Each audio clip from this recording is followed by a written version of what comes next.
Euh, donc, nous arrivons à l'avant-dernière heure et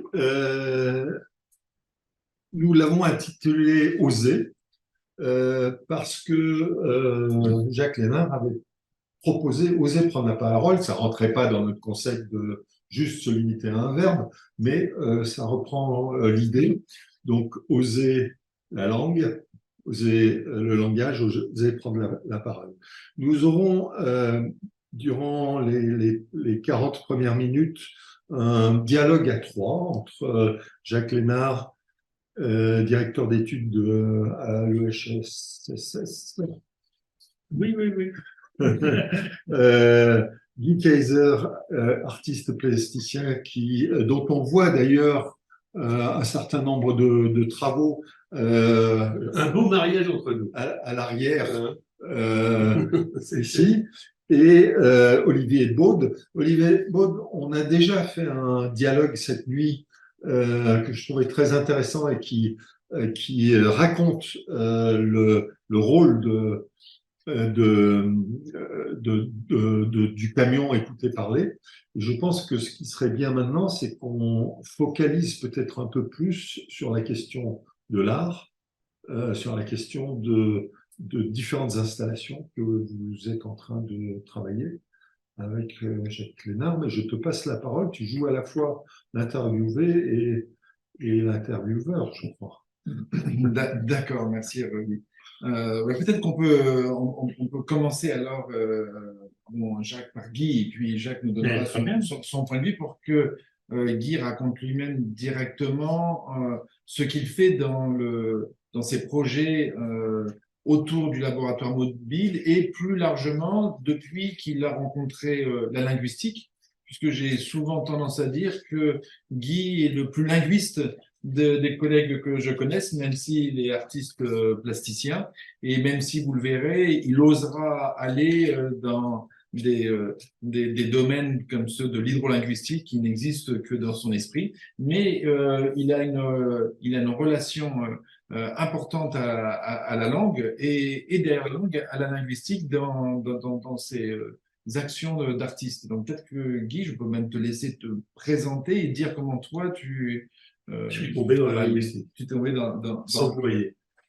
Et donc, non, alors ce que je voulais préciser simplement, avant d'arriver dans la linguistique, c'était plutôt mon rapport à la parole des autres, puisque j'ai commencé avant de rencontrer Olivier, puisqu'effectivement, la rencontre s'est faite il y a une dizaine d'années avec Olivier, mais avant ça, j'avais un peu arrêté mon travail de sculpteur peintre, que j'étais fabricant d'objets, pour, en 2000, on m'a confronté à une demande qui était « Guy, tu vas venir dans un petit village de la Nièvre et tu vas faire un projet qui ne soit pas une expo de tes échelles. » À l'époque, je travaillais sur des échelles, avec un objet, des échelles en bois, de peintre. Et donc, il ne s'agit pas de faire un atelier de peinture ou de sculpture, il ne s'agit pas de te présenter en tant que tel, mais tu dois faire quelque chose avec les gens du village. Il y avait 170 habitants. Bon, si je suis trop long, vous me coupez. Mais en tous les cas, quand je suis arrivé dans ce village, sur les 170, il y en avait au moins 30 ou 40 dans la petite salle des fêtes, c'était petit, hein. Et ils m'attendaient, je ne les attendais pas. Enfin bon, donc les débuts ont été un peu délicats. Et c'était aussi au moment où les technologies numériques, qui à l'époque étaient encore un peu balbutiantes, mais ça devenait de moins en moins cher, ce qui fait que je pouvais m'acheter un petit appareil numérique photo, je ne sais plus où, une Pixel, à l'époque, c'était pas grand-chose, juste un petit enregistreur qui n'était pas tout à fait numérique, mais des mini-disques, etc. Bon, donc je m'étais dit, je vais interroger les gens sur des objets et les faire parler. Bon, mais c'était parti, j'avais trouvé ce moyen-là. Donc ça n'a pas été simple parce que j'avais jamais primo, j'étais plutôt dans un travail d'atelier, donc j'avais quand même exposé dans des galeries où, d'ailleurs, à l'occasion de ma première expo chez Ridel, j'avais rencontré Jacques, qui avait rencontré mon travail à ce moment-là. Et puis donc, bon, dans ce petit village, j'arrive. Au début, je montrais, comme ça, il n'y a pas de projecteur diapo, donc aux 30 personnes qui étaient devant moi, je sortais des petites images de mes échelles en disant, vous voyez, je suis sculpteur. Là, ça allait pas, quoi. Donc, j'ai pris rendez-vous chez les gens, j'étais comme une espèce de résidence à demeure. Et au fur et à mesure, voilà, j'ai été voir les gens, à l'heure de l'apéro principalement, donc ça se passait un peu très bien, et je leur demandais des objets, je les faisais parler. Et là, juste pour faire une petite, quand même, celle-là, je l'aime bien. Donc, je rencontre une fois un monsieur qui était à la retraite et je lui dis, bah, qu'est-ce que ils avaient tous choisi un objet. Je leur avais téléphoné, expliqué le truc. Donc, il me dit, bah voilà, moi, c'est le piège à taux. Il m'explique son piège à taux d'un ton un peu martial, comme ça. Et il me dit, à la fin, je me sers pas de ce petit objet. Je m'arrête dans le jardin, je prends ma pioche et je l'envoie à une, je la massacre. Très bien, mais comme j'avais trouvé qu'il parlait d'un ton très, très structuré, je lui dis, mais et vous deviez quoi comme métier? Et là, le gars m'annonce qu'il était gendarme mobile en 68, à la Sorbonne, qui s'est pris plein de trucs dans la gueule, des crachats, etc. Moi, je suis un peu, on va dire, un post-68 parce que j'étais juste un peu jeune pour vraiment 68, mais disons que j'ai profité des bienfaits de 68 d'une autre manière. Donc, mais j'ai écouté, et là, il m'a raconté sa vie, entre guillemets, du mec qui sortait de son petit village où il n'y avait rien à bouffer, qui voulait être gendarme, etc. Donc, bon, première histoire comme ça. Le même jour, je traverse la Nationale 7, et là, je tombe chez un autre monsieur, qui était cuisinier. Lui m'avait choisi un objet, et c'était une horloge. Parce que la nuit, il se réveillait, il adorait régler les horloges. Et il me disait, je suis tranquille, parce qu'il avait 3 enfants qui faisaient le bordel. Donc là, la nuit, je m'arrive à 2 heures du matin, personne ne m'enquiquine, et je règle mon horloge très bien. Et je continue à parler avec lui, puis je lui dis, mais parce qu'à chaque fois, donc, les gens avaient choisi, après, moi, je les titillais un peu pour choisir un moi-même. Et là, je me balade chez lui, il me fait rentrer chez lui, dans sa chambre et tout. Et là, je vois un pavé, en granit. Mais je lui dis, comment c'est? Je sortais du gendarme. Et donc, je vois le pavé. Mais je lui dis, c'est quoi ça? Vous avez été. Non. Mais il me dit, mais non, c'est pour ça qu'il doit être drôle. Il me dit, non, c'est mon beau-frère. Il était cantonnier, alors bon, ça s'appelait pas cantonnier à l'époque, dans la ville de Paris en 68. Et il s'est dit, il est parti, il a planqué une brouette de pavés chez lui et il distribue à tous les anniversaires de sa famille un pavé. Ce qui fait que dans un petit village de 170 habitants, je trouve à gauche le gendarme, à droite le pavé, et qui ne pas.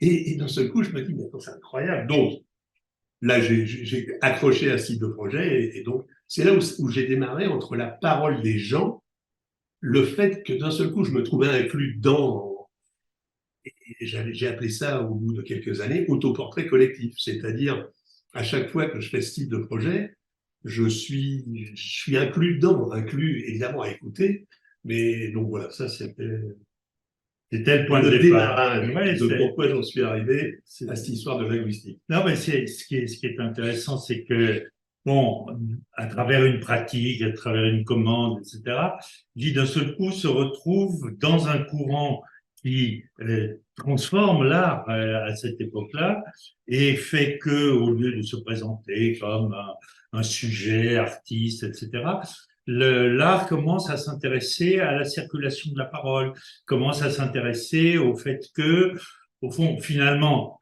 comme il va donner ce titre à une de ses productions, hein, vous êtes intéressant. C'est-à-dire que c'est des gens qui n'ont pas la parole. Vous gagnez à être connu. Et comme vous êtes intéressant, vous gagnez à être connu. Et moi, en tant qu'artiste, dit-il, je vais vous faire connaître parce que vous êtes intéressant. Et ça, c'est évidemment toute une transformation du questionnement des artistes qui, d'un seul coup, au lieu de tenter vainement, après toutes les avant-gardes, de projeter leur subjectivité, commencent à dire non, il y a des choses qui circulent, il y a de la parole qui circule, il y a des gens qui n'ont pas voix au chapitre, mais qui ont quelque chose à dire. Sauf que il faut le faire venir. Et c'est là où l'objet lui-même va cristalliser cette possibilité. C'est-à-dire, en leur offrant un objet, que ce soit un pavé, que ce soit une horloge, etc., tu rentres dans leur quotidien, et à partir de ce moment-là, le quotidien, il fait pas peur. Hein, les grands mots, la parole, ça fait peur. Parce qu'il y a une espèce de transcendance de la langue, etc., qui fait que, non, mais moi, j'ai rien à dire, etc. Parler d'un objet ou partir d'un objet pour parler, c'est beaucoup plus simple et c'est la réussite du travail de Guy et d'avoir trouvé des dispositifs qui permettent justement de faire émerger cette parole à partir de ces objets du quotidien, à partir de cette vie qui s'est cristallisée, on ne sait pas comment, je veux dire, chacun a dans sa vie des objets qui reviennent en mémoire, qui sont des moments importants qui se cristallisent dans une mémoire d'objet, et l'objet rappelle cette mémoire et donc ouvre la parole. Ouvre la parole.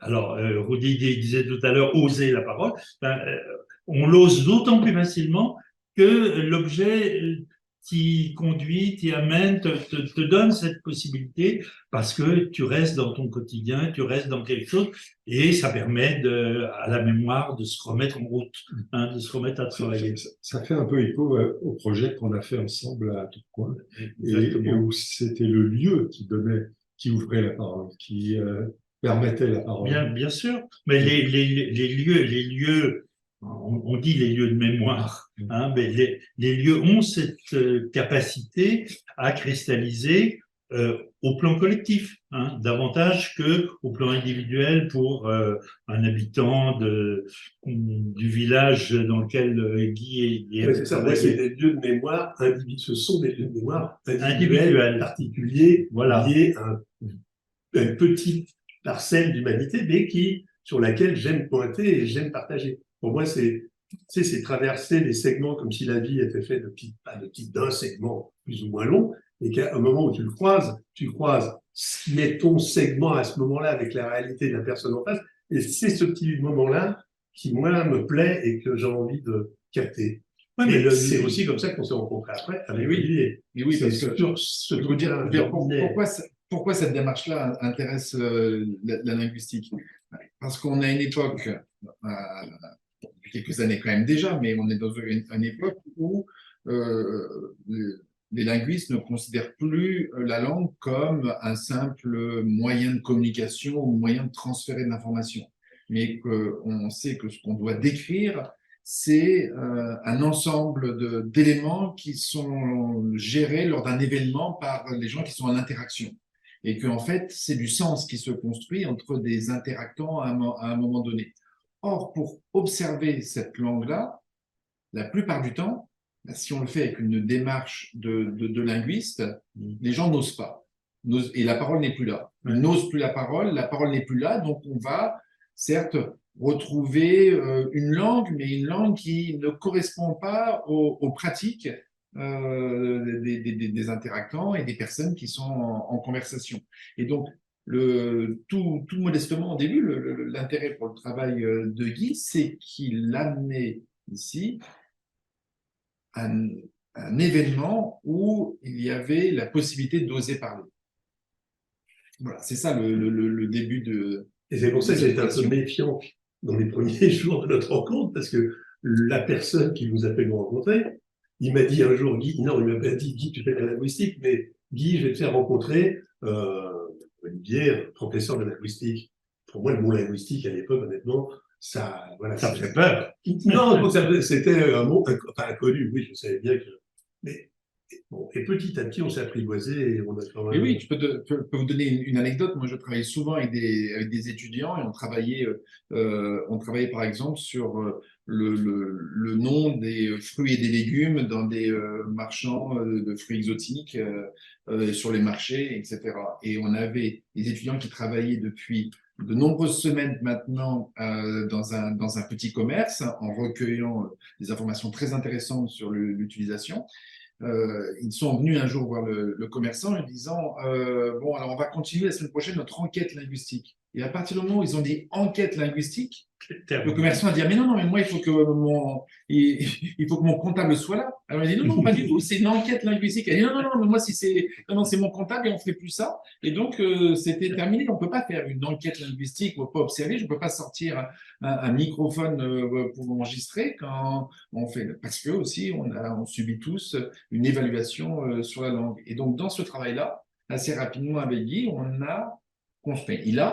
Il a imaginé, il a conçu des dispositifs conversationnels qui étaient des dispositifs artistiques. Non, c'est ça l'intérêt de ces objets transactionnels, des objets qui permettent que la parole se sente à l'aise, se sente libre. Et les objets, parce qu'ils entrent en interconnexion connexion, interrelation avec la vie des gens, contrairement à l'enquête.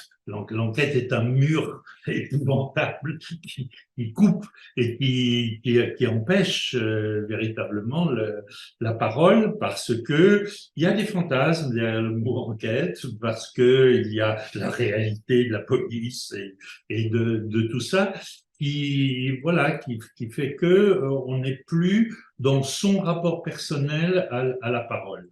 Et je comprends très bien que pour le linguiste, c'est compliqué. Moi qui suis plutôt sociologue, j'ai aussi eu cette difficulté de entrer dans des vies étrangères, c'est toujours compliqué, il faut créer des dispositifs. Et c'est pour ça que très tôt avec Guy, on s'est bien entendu, parce que en fait, il fait un travail qui n'est pas très loin du travail du sociologue aussi, qui est justement bon, abandonner sa propre subjectivité pour entrer dans le dialogue, faire de la relation elle-même le lieu où un sens émerge. Hein. Le sens, il émerge plus facilement dans cette relation, dans l'échange, que dans une espèce de position, moi je fais ci, toi tu fais ça, etc., ce qui crée des barrières et empêche finalement la circulation. Et l'inventivité artistique du travail de Guy, c'est de créer ces situations. Hein, on s'est retrouvé autour des chaises, Les sièges de l'art. Voilà. J'avais demandé à 20 artistes qui avaient exposé, donc là c'est ami dans une galerie associative, 20 artistes qui avaient exposé dans cette galerie, c'est un peu avant la fermeture, de me prêter leur siège, leur tabouret d'atelier. Et j'avais tout installé ça sur un énorme tas de sable. J'avais planté les 20 sièges dans le tas de sable. Et avec Jacques, qui avait écrit un texte là-dessus, on avait fait un travail audio avec Gérard Parésis, où toutes les voix se mélangeaient, puisque j'avais interviewé chacun des artistes pendant assez longuement. Et donc, et avec toutes ces voix, j'ai toujours un travail audio que je fais avec Gérard Parésis, qui est pas là, et qui va un peu de l'explosion des voix en tout petits morceaux. Alors, ça peut aller jusqu'au phonème. Depuis que je travaille avec Olivier, que j'ai appris ce que c'était qu'un phonème, une syllabe, un mot et une phrase, donc de toutes ces petites segmentations, en faire, les mélanger et partir de cette espèce de brouhaha jusqu'à arriver à des phrases un peu plus construites. Oui, parce que le siège, le choix du siège, c'est aussi le choix d'un lieu de parole. Hein. Le siège dans la conversation, le siège, c'est un lieu de parole. Et dès le départ, Guy avait senti ça, que chacun choisit pour travailler son siège. Hein, mon cul est plus ou moins bien positionné, mon dos, et je suis là comme corps en même temps présent avec mon siège. Et toute l'intelligence du choix des thèmes autour desquels Guy organise ces lieux de parole, bon, voilà, le siège est un symbole, comme d'ailleurs l'échelle. C'est marrant, il a rappelé tout à l'heure on s'est connus quand il exposait des échelles. Bon, c'était des échelles de peintre, hein, ces échelles en bois rond, les vieilles. Parce avec que, cette forme-là, voilà, avec le triangle, cette forme qui était. Tu montes sur l'échelle, et tu arrives là-haut. Mais en même temps, c'était un rapport personnel, familial, chez et toi. je les ai retournés. Moi, je travaillais avec les échelles dans ce sens à l'envers. Ouais. Bon, mais c'est évidemment aussi son rapport à sa chaîne familiale, à la manière dont l'idée de devenir artiste, de devenir peintre, est renversée par rapport au travail de peintre en bâtiment qui était à l'origine lié à l'échelle. Donc il y a toute cette toute cette alchimie qui est la pratique même des gens. On est tous liés. Mais là, je trouve que ça a pris avec l'échelle une espèce de valeur exemplaire de comment les objets nous parlent de nous font parler et sont des médiations à travers lesquelles on s'exprime. D'ailleurs, un des premiers objets construits, donc c'était sur la question du siège pour parler. C'est une capsule conversationnelle, une capsule qui permet à 2, 3, 4, 5, 6, peut-être 4-5 personnes. C'est comme combien on peut rentrer dans une 2 chevaux, ça. Voilà, de se retrouver, de libérer la parole, de pouvoir parler, alors tout en acceptant d'être enregistré, sans que ça apparaisse comme une enquête. Moi, je parlais d'enquête, je suis sociolinguiste, on parle même d'enquête sociolinguistique. Alors, évidemment, il vaut mieux participer à un projet artistique, Guy Kayser, et dans une capsule conversationnelle que d'être cobaye dans une enquête sociolinguistique. Ça, c'est pour libérer la parole, c'est clair. Et c'est ce qui m'a stupéfait, c'est que Guy l'a dit en même temps, il était très attentif aux outils qu'utilisaient les linguistes. Et donc, à la fois, il y avait ce travail sur qu'est-ce qu'on peut créer comme dispositif, et puis après, c'est comment on peut traiter la langue, les paroles qui ont été recueillies. Donc, recueillir les paroles, puis les traiter avec des méthodes et des outils qui sont sur la linguistique, et après, ils sont lui, il a une création. Je pense que pour les personnes qui ne connaissent pas ce travail, il faudrait encore décrire un tout petit peu le projet actuel, le projet par rapport à écouter parler. Ah oui. Mais voilà, c'est parce que la capsule servait à ça, car c'était la première étape pour montrer une image en même temps de cette capsule. Et la suite de la discussion qu'on avait. C'était une capsule à roulettes, et il s'est dit tiens, au lieu de mettre des roulettes, on va mettre des roues.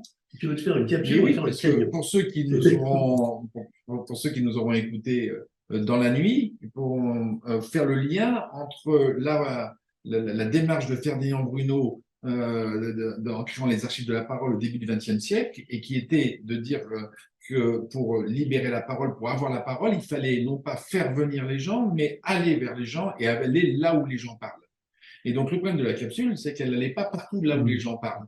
Donc, j'ai demandé à Guy, il faut qu'on travaille sur une capsule qui ira là où les gens parlent. Donc, tout de suite, la première fois que j'ai rencontré Olivier, avant qu'on fasse quoi que ce soit d'autre, il m'a dit, la première réunion qu'on a eue ensemble, donc, qui avait été organisée par un type qui organisait un festival dans la région centre, Olivier m'a sorti tout de suite 2 gravures, les 2 seules gravures du camion existant, qui sont les 2 petites gravures, on s'en est toujours servi.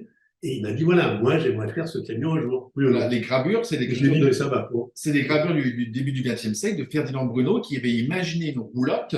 Après, il a utilisé simplement une voiture dans un premier temps, mais il avait imaginé sa roulotte pour dormir dedans, pour transporter son matériel, et puis garder les cylindres d'enregistrement, et qui lui permettait d'aller partout enregistrer et faire écouter, puisque ce que Ferdinand Bruno faisait dès le début du XXe siècle, dès qu'il a fait ses premiers enregistrements, c'est que dès qu'il faisait un enregistrement, il le faisait écouter aux personnes qui étaient stupéfaites d'entendre une voix pour la première fois. Et donc, il était tout de suite dans une démarche de restitution et de dialogue avec les personnes enregistrées. Et donc, ce travail-là, c'est ça qui a permis de développer par la suite le laboratoire mobile des langues.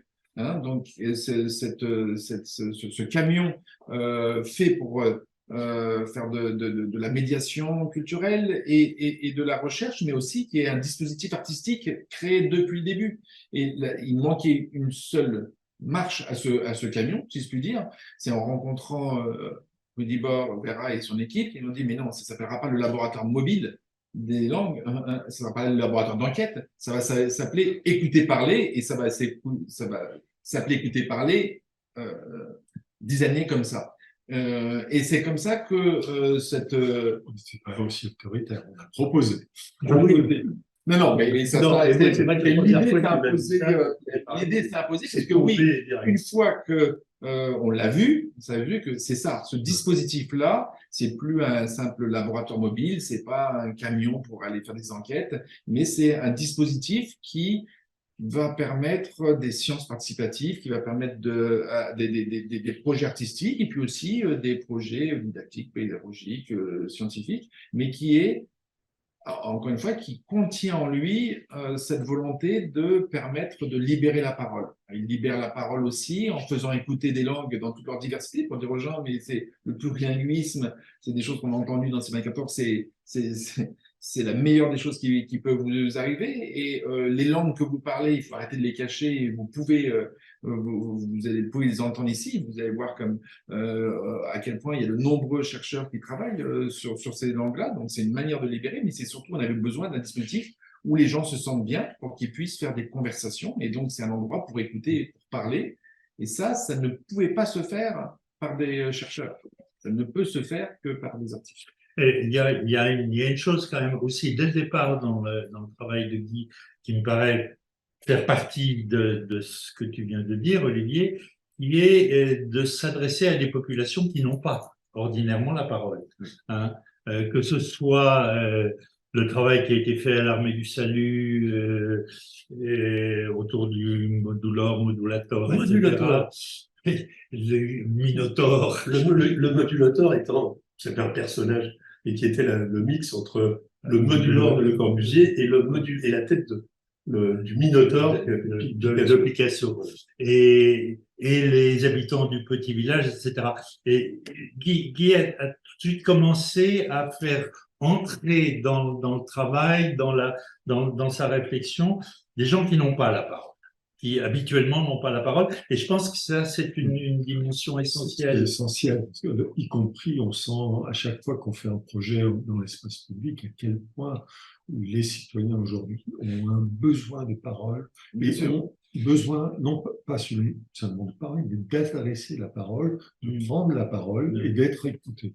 La question, c'est, donc l'archivage est une sorte d'écoute, et même d'écoute qui donne importance, parce que de reconnaissance. Ouais. Je crois que ce qu'ils détestent, c'est les petits interviews où ils ont dit quelque chose et on ne sait pas ce qu'on en fait. Là, il y a un acte qui est très clair, un acte de se dire ce que vous allez dire va être archivé, et il y a des règles, il y a Et il y a une restitution qui fait partie de tout le protocole qui fait partie du processus. Ouais. Je pense que ça, c'est une dimension importante et dont on se rend compte, ce que dit Rodi est évident aujourd'hui. Il y a un besoin.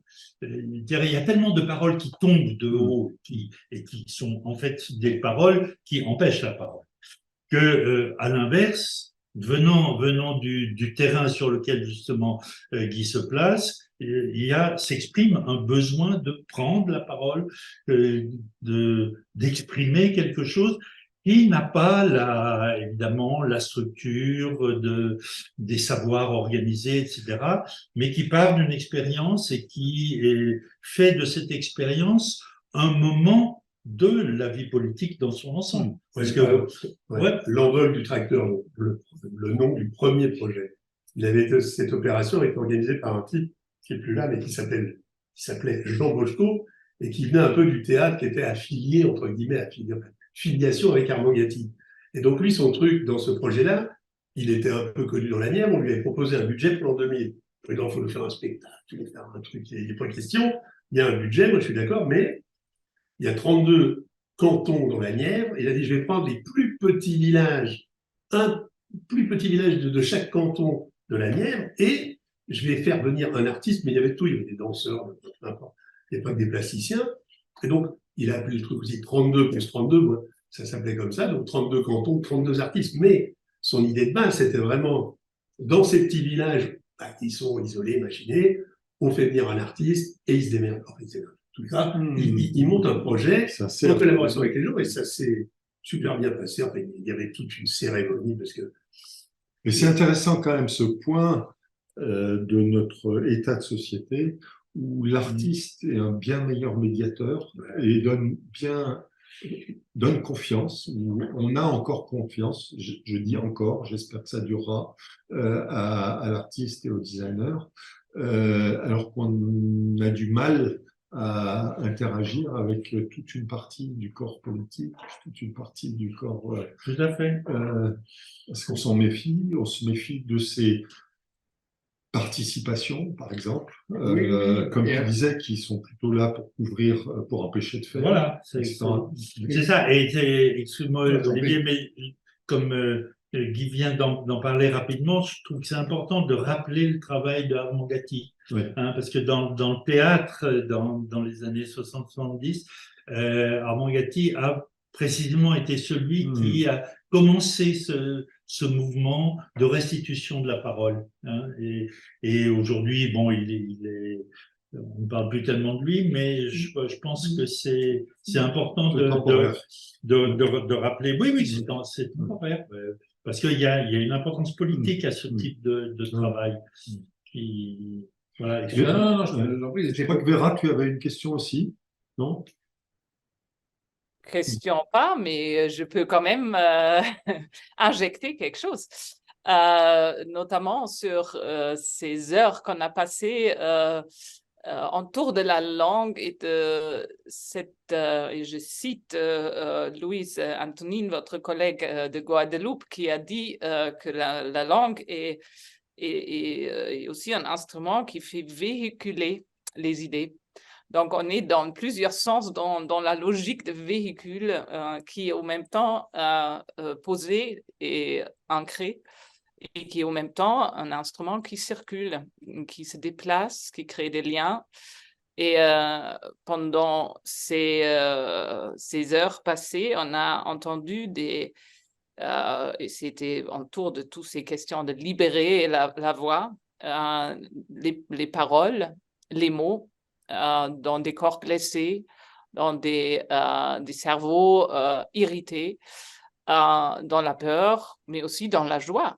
Donc, de retrouver un lien qui aide nous à communiquer, mais communiquer dans le sens de se raconter. Et là, je fais référence encore une fois à Dodo Dienne qui dit « on communique trop, mais on ne se raconte plus ».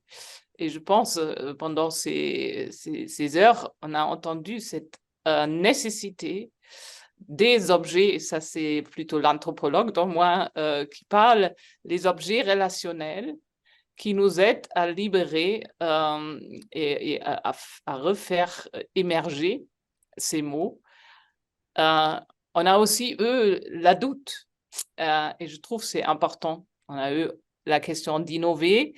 Je trouve au début de tout ça, c'est la doute, mais la doute productif, constructif.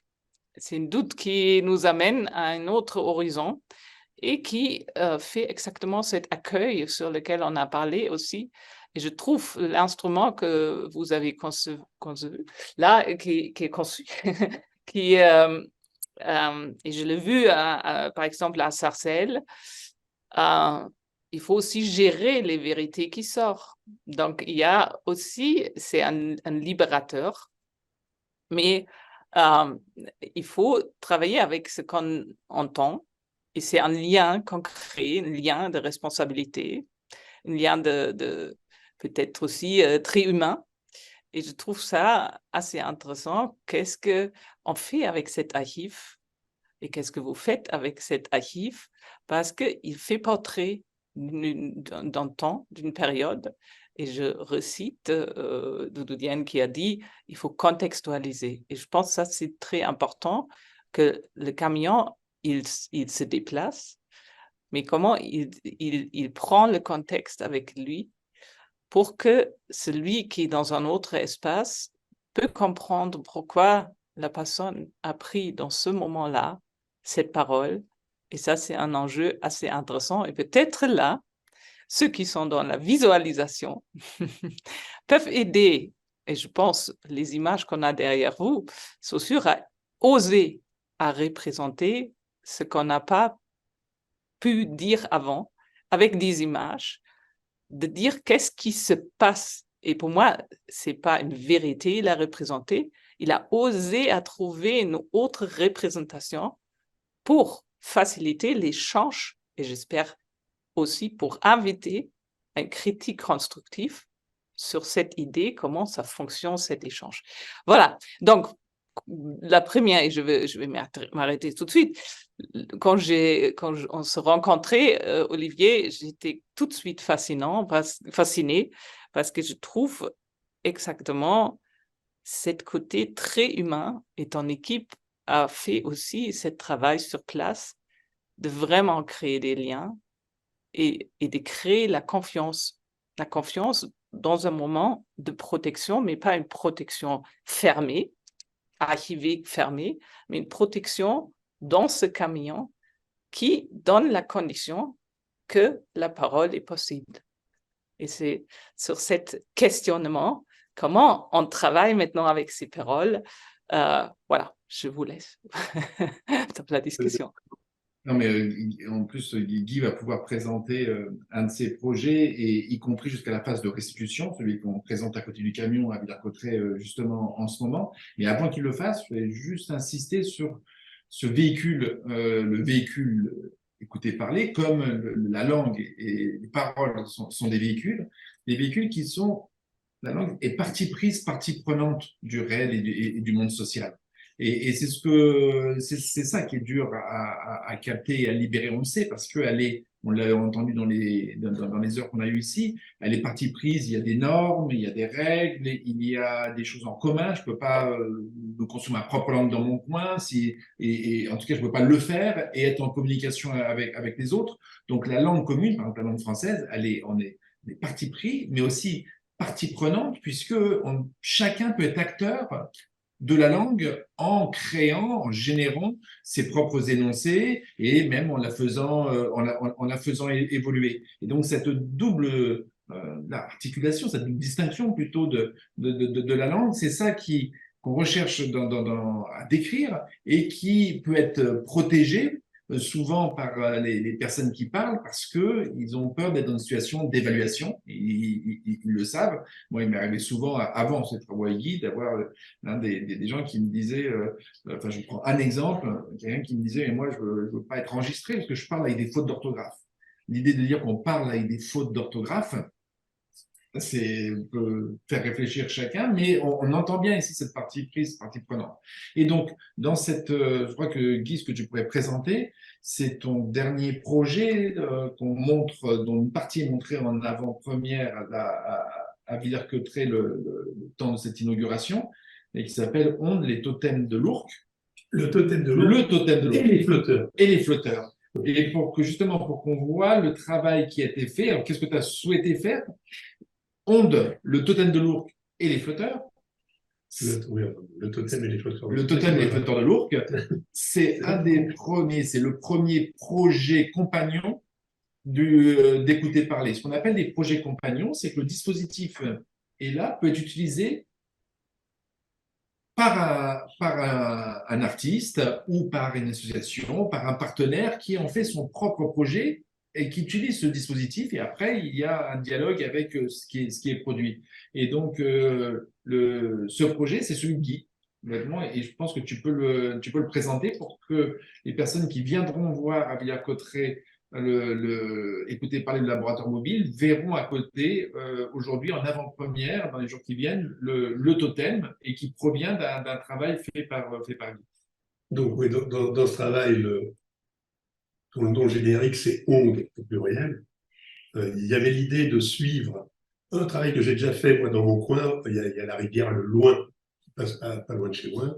Et donc, j'ai fait un premier projet qui s'appelait Près du Loing, où, en suivant cette rivière et en mélangeant la langue, des photos de la rivière, etc. À l'époque, je n'appelais pas ça de l'hydrolinguistique. Mais donc, quand on a fait le camion avec Olivier, ça a pris quand même pas mal de temps. Mais au fur et à mesure est arrivé. J'ai commencé simplement à regarder la carte, puisqu'on a fait le camion sans penser à Villers-Cotterêts, mais il y avait déjà dans l'esprit d'Olivier, il savait que commençait à se concevoir et à se préparer cet endroit. Et donc j'ai regardé, moi, tout bêtement sur une carte, et j'ai vu l'Ourcq, donc la petite rivière, et évidemment qui passait à 15 km de l'Ourcq. Et j'ai suivi jusqu'à Paris. Mais en regardant plus précisément la carte de Villers-Cotterêts, ça reste une énigme, parce que les gens du coin que j'ai rencontrés dans cette première session d'enregistrement, qui sont tous les gens qui sont vraiment autour de Villers-Cotterêts, et plutôt sur la partie rivière, quand je leur dis l'Ourcq passe à Villers-Cotterêts, ils me disent, mais vous êtes fous, bon. Mais pourtant, la carte est comme ça, et il y a une espèce d'appendice, ça s'appelle la queue d'âme, complètement, et qui arrive jusqu'à l'Ourcq. Olivier, je te l'ai montré, j'étais quasiment convaincu. Bon, je ne prends pas part à la si l'Ourcq passe juste à côté ou dans Villers-Cotterêts. Dans Villers-Cotterêts, selon l'artiste. Donc voilà, ça a été un peu qui ose. Ça a été un argument décisif pour dire, mais comme ça, je montre. Alors, l'idée étant toujours pour moi le même, c'est-à-dire en suivant cette rivière et ce canal, dont j'aimais bien déjà la contradiction rivière-canal. Parce que dans le Loing, c'est pareil, il y a la rivière et le canal, donc une rivière naturelle qui coule comme ça quand elle peut, jusqu'à arriver au canal où elle est maîtrisée par l'homme. Et ça, bon, il y a déjà cette contradiction qui me plaisait bien.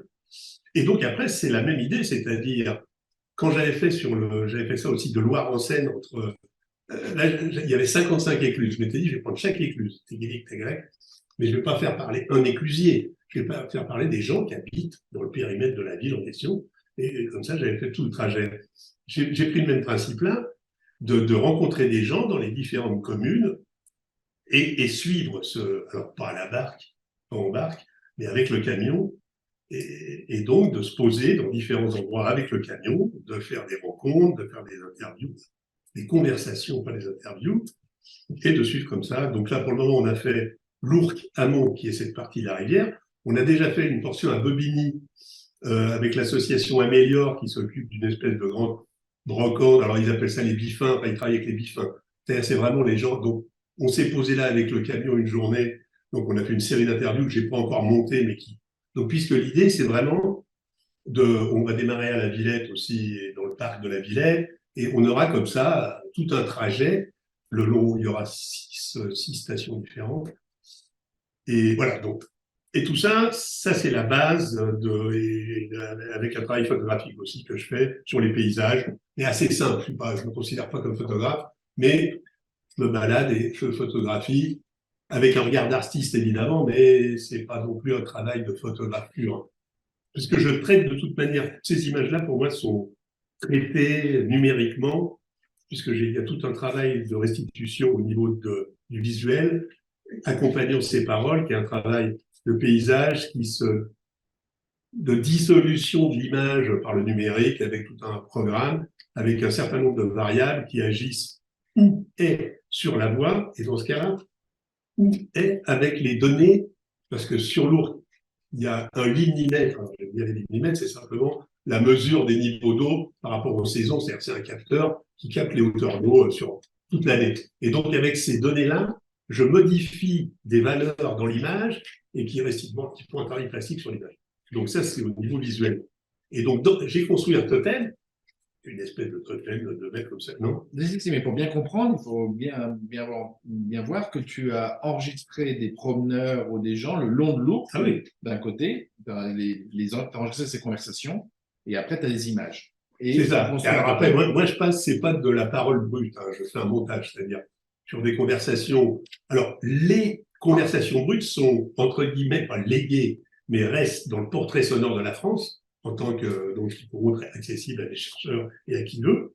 Mais moi, je travaille toujours sur des montages parce que j'aime bien raconter des histoires. C'est-à-dire, je ne peux pas raconter autre chose que ce que les gens m'ont raconté, mais comme je sais que je vais passer, c'est toujours des trucs qui font entre 1 minute et 3 minutes. Donc, on passe de l'une à l'autre. Et l'idée, c'est vraiment que c'est comme si dans la rivière, il y avait des segments de paroles qui se suivaient les uns à côté des autres. Et c'est pour ça que j'en arrive à l'hydrolinguistique, puisque c'est un peu comme ça que le mot est né. C'était de lier l'eau, le courant de l'eau et le courant de la parole. Donc c'est plutôt quelque chose de poético-humoristique. Je n'écrirai jamais une théorie sur l'hydrolinguistique. J'essaie de convaincre Olivier de le faire, mais il a pas l'air et Jacques non plus. Bon, encore que, il y a deux choses à dire, c'est-à-dire que le flux de parole et le flux de la rivière, dans le cas de l'Ourcq, c'est parfaitement clair que c'est un exemple paradigmatique de traversée de populations qui ont des langues, qui ont des habitudes de parler différentes. On part de Villers-Cotterêts et ensuite on va traverser toutes les banlieues parisiennes, les régions pour arriver à la Villette et pour arriver finalement à Stalingrad et à la Seine. Il y a donc, on traverse des groupements sociaux, donc des habitudes de parole différentes. Alors, l'idée de l'hydrolinguistique, elle vient aussi du fait que, en dehors de Paris, bon, on connaît bien l'exemple parisien, mais en dehors de Paris, les fleuves sont toujours des voies de pénétration à l'intérieur des continents. Au Brésil, pendant des années, je travaille beaucoup avec le Brésil, sur le Brésil, mais les fleuves, c'était l'unique moyen de pénétration à l'intérieur du continent. Et là, je préciserai l'Oyapock. Et par exemple, l'Oyapock, qui est un fleuve entre le Venezuela, la Guyane et le Brésil. Ce sont des lieux de condensation à la fois historique, parce qu'on se bat pour des délimitations de frontières, etc. Les délimitations politiques de frontières et les délimitations linguistiques, évidemment, ne coïncident pas, d'où les drames qui peuvent se passer, etc. Et donc, les fleuves sont quand même, du point de vue d'une connaissance des territoires et donc du point de vue d'une connaissance linguistique, des éléments tout à fait fondamentaux. Si l'ourque paraît une chose relativement bénigne, quand on prend le Saint-Laurent au Canada ou qu'on prend l'Amazone, le Oyapock au Brésil, ou la Venoge, qui est un grand fleuve qui se jette dans le lac Léman. Non, parce que j'ai une qui a précision été à faire sur la Venoge. immortalisé par le grand poète Gilles. Non, mais la Venoge, donc c'est un petit ruisseau, c'est pour ça que ça m'a plu. C'est un petit ruisseau dont Jacques connaît l'existence et connaît même la chanson, puisqu'en gros, le type qui chante, c'est un chansonnier suisse. Ouais. Il la connaît par cœur, la Venoge. Et donc, c'est simplement qu'il dit, mais oui, avant d'avoir un grand fleuve, il faut avoir une petite rivière. Donc c'est tout le truc un peu, entre guillemets, pas vraiment populiste. Mais il y a toujours l'idée, avant d'avoir un grand fleuve, il faut une petite rivière. La référence à la Venoge ici est une référence à un territoire qui construit son identité autour de cette rivière qui évidemment va se fondre ensuite dans autre chose, dans le lac Léman, qui lui-même se transformera dans le Rhône, qui se transformera dans la Méditerranée, etc., etc. Et donc ces articulations qui sont des articulations aquatiques ou hydro, sont aussi des articulations de population et de langue, et on peut suivre des évolutions, parce que les fleuves et les rivières sont des moyens de communication, comme la parole, et donc il y a là une espèce de logique, à la fois de prendre l'ourque depuis sa source, ses passages canalisés et ses zones naturelles, etc., jusqu'à son entrée dans la ville et terminant dans le bassin de la Bastille pour se jeter dans la Seine. Cette histoire-là, on peut la projeter sur des grands ensembles territoriaux qui sont aussi des ensembles linguistiques, comme le Canada ou comme le Brésil. Et c'est ça qu'on discutait avec Guy. D'une part, il va falloir qu'on arrête, mais pour revenir un tout petit peu sur les 24 heures qu'on vient de faire, on a eu un autre exemple de ce recueil de langage qui est venu des souffleurs de Bagnolet. Et ce que j'ai beaucoup apprécié dans cet exemple, c'est qu'ils ont considéré ce qui est recueilli comme le trésor. Et je crois que ça, c'est ce qu'il faut absolument. C'est pas l'artiste qui est important, c'est l'importance de ce qui est transmis. C'est ça la chose à protéger, c'est la chose à valoriser, c'est la chose à mettre. Tu veux dire que les artistes sont pas protégés? Voilà, on ne dit jamais un artiste. L'artiste se met parfois à la place de. Et je pense que la question là maintenant, c'est par rapport à ce projet, par exemple sur l'ourque, que je trouve très très bien, c'est comment on valorise ce qui a été utilisé, et c'est une matière. Comment on arrive à faire que cette matière-là est de l'or? C'est pas la chose importante. Tu ne dois pas le savoir, mais j'allais dire que tes paroles coulent d'or, puisque avant de faire ce projet avec Guy dont il parle là, et qui permet, comme un fleuve, d'avoir une alimentation d'un ensemble et d'un portrait sonore de la France. Et on peut faire ces métaphores-là, on peut dire que c'est le portrait qu'on essaie de faire, au lieu que ce soit un portrait qui soit fait avec une méthodologie très rigoureuse on va demander par exemple à chaque personne de réciter exactement la même phrase ou de faire des collections d'exemples. Ici, on construit des événements et notamment des événements artistiques qui se renforcent petit à petit et qui sont comme autant de petits ruisseaux qui construisent un fleuve, si on prend cette métaphore-là. Et avant de faire ceci, cette idée de portrait sonore, c'est une idée qui est aussi soutenue dans un programme entre le CNRS et la Délégation générale à la langue française aux langues de France, qui consiste à rassembler les corpus produits par les linguistes qui font la description des langues et de les mettre ensemble pour faire un vaste portrait là des langues parlées en France. Et ce programme-là s'appelle Trésor de la parole. D'accord. Quand on a cherché un nom pour faire écho aux archives de la parole, eh bien, on lui a donné le nom de Trésor de la parole. Trésor au pluriel, mais de trésor de la parole.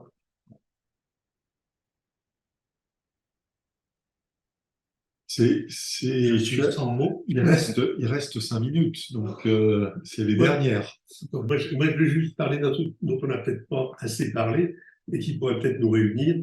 C'est, enfin, Bon, on est réunis. Hein. non, réunir sur un futur projet. Je veux dire, on en avait déjà parlé, c'est le fait qu'on a pas mal travaillé avec Gérard, donc un informaticien qui travaille, sur justement en utilisant les outils des linguistes qui s'appellent PRAT, enfin qui sont des outils qu'utilisent les linguistes pour segmenter la langue, etc. C'est d'arriver à relier les qualités et la technologie de la voix qui passe par l'intensité, par le pitch, par un certain nombre de données que les audio, pas linguistes, mais ceux qui sont plus proches de l'audio peuvent utiliser, et les linguistes qui, eux, vont plus utiliser de la segmentation, et donc de jouer avec cette segmentation qui fait apparaître des phonèmes, des mots, des phrases d'une manière coordonnée ou non, et ces éléments de la voix, de la technique de la voix, interagir avec ça, et donc la typo, on en avait parlé, on avait peut-être dit aussi, pour la visualisation de cette langue, de ces langues, mettre au point des outils artistico-technico, je sais pas quoi, qui soient au milieu de tout ça, mais qui permettent de visualiser la langue et les mots et les paroles que disent les gens, peut-être avec des notions plus proches des linguistes qui peuvent. Parce que une des obsessions, je sais pas si c'est une obsession d'Olivier, pas que de lui d'ailleurs chez les linguistes, c'est que quand on creuse dans la linguistique, même si j'ai pas beaucoup creusé, on dirait que chaque linguiste a une spécialité. Ils sont chacun quand même sur un. Donc il y avait les liaisons. Il n'est pas tout seul sur les liaisons, mais donc il y a un tas de trucs comme ça qui peuvent être des éléments de pure linguistique qu'on peut relier à des éléments esthétiques, plastiques, graphiques et des éléments.